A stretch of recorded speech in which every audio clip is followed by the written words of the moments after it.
All right, welcome back, everybody. It's Godspeed.Mangaka here, and I'm making another video, of course, about the manga. We're going to continue a little bit on chapter 2. In the beginning of chapter 2, right here, we have Ryu facing off against Isamu.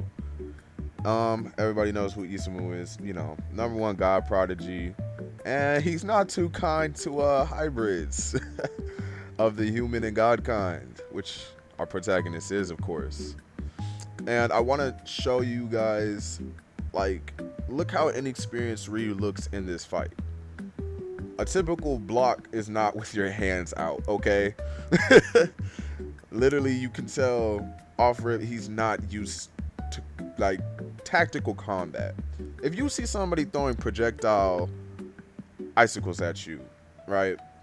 Wouldn't your number one instinct be to, I don't know, get out the way or something? Ryu's not like that. That's how you can tell Ryu has not been in a fight before.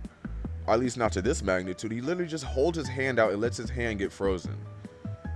Always, like, shout out to the artist, of course. But and then just look at the shot at the bottom, bro. It's just beautiful. You can see the icicles going through him, but it also shows a little durability.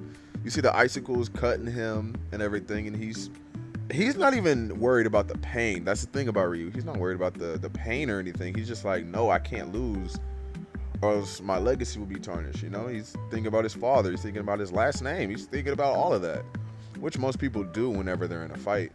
But it means a little bit more for Ryu once you keep reading and understand why that's so important.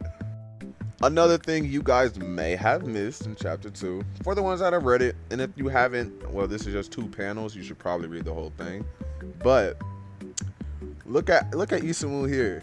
He's all childlike, because you have Toroso there, and Toroso is not playing.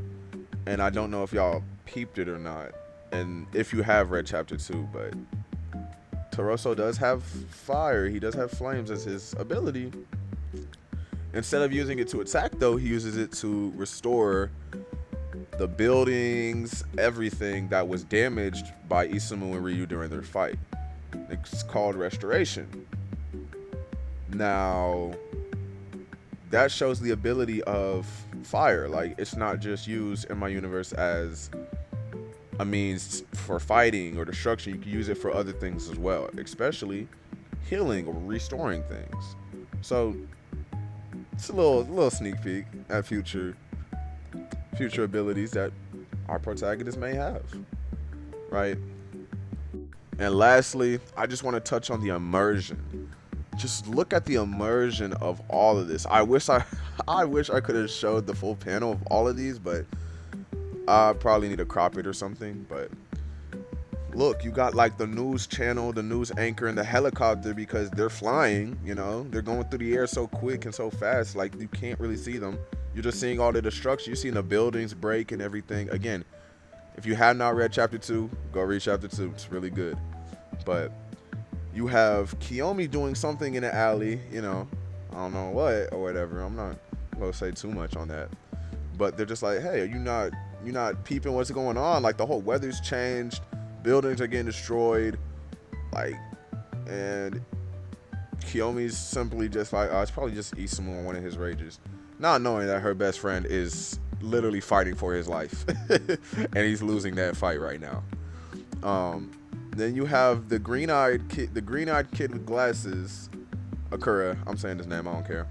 His name is Akura, and he's looking up, and he's with a girl this time now. So I'm just saying that should spark a little intrigue, just like, who is she? They're just like, oh my god, they're watching a fight, like, holy, like, bro, this is how powerful, like, they are for real. And then you see the destruction they caused down there in that building. Like, this was a grand scaled fight. Like, it's affecting not only them, but everybody around them as well. Which is why Toroso did have to step in the way that he did.